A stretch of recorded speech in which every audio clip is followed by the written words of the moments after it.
Athletic గా నేను చెప్తున్నా కంప్లీట్ రాంగ్ ఇన్ఫర్మేషన్. సరే, ఒకవేళ తక్కువ ఎక్కువ మంది అని పక్క పెడితే వెనుకబడ్డారు.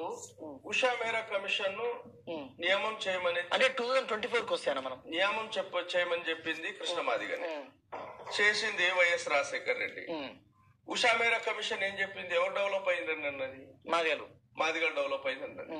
ఇప్పుడు నా దగ్గర రిపోర్ట్స్ ఉన్నాయి. ఓకే, కార్పొరేషన్ నిధులు ఎన్ని కోట్లు రిలీజ్ అయినాయి, ఎన్ని కోట్లు వినియోగంలో వచ్చినాయి, దాంట్లో పొందిన వాళ్ళు ఎవరు?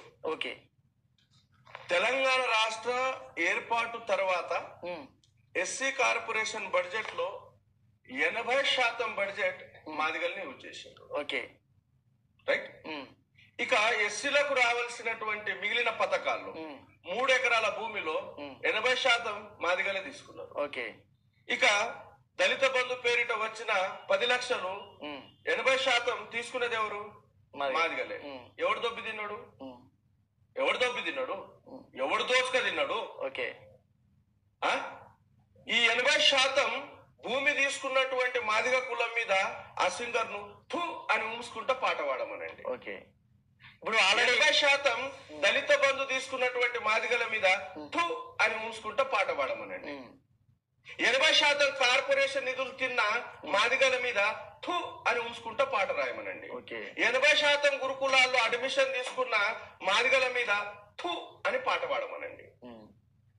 ఇంత లాభం పొందిరు కాబట్టి ఇంకా వీళ్ళ వాట వీళ్ళకి ఇస్తే ఇంకా ఎక్కువ లాభం. మీరు వాట మాట్లాడడానికి ఇది మాంసపు ముద్ద పంచాయతీ కాదు, వాటాలు వేయడానికి. ఇది ఒక కాన్స్టిట్యూషనల్ ప్రక్రియ. ఓకే, రిజర్వేషన్స్ కు పాలసీస్ ఉన్నాయి, గ్రూప్ పాలసీ ఉంది, ఇండివిజువల్ పాలసీ ఉంది, ల్యాండ్ పాలసీ ఉంది, స్కాలర్షిప్ పాలసీ ఉంది. గ్రూప్ పాలసీ అనేది 1262 కులాలు ఉమ్మడిగా అనుభవించేది. నేను ఇప్పుడే చెప్పిన జస్టిస్ చంద్రచూడ్ వాళ్ళ నాన్న త్రిలోకనాథ కేసులో ఏమంటున్నాడు? సబ్ కేటగరైజేషన్ లేదా వర్గీకరణ చేయడం అనేది సమానత్వపు విలువల్ని మంటగలిపి మొత్తం సమాజాన్ని ధ్వంసం చేయడమే అవుతుంది అని అన్నాడు. ఓకే, ఇది మాలలకే కాదు, ఎస్సీ కులాలు ధ్వంసం అవడానికి కారణమైతుంది. జనాభా దామాష ప్రకారం వాటలు ఇవ్వడానికి ఇది మాంసం ముక్కల ముద్ద వాట కాదు. ఇది చాలా మంది తిండిపోతు దొంగల ముఠ అంటున్నారు. ఎందుకంటున్నా వాటాలేమని అడిగేది తిండిపోతులే కదా. ఓకే, తిండిపోతులే కదా. ఏ తిండిపోతులు? అబద్ధం ప్రచారం చేసే దొంగల ముఠ. ఓకే.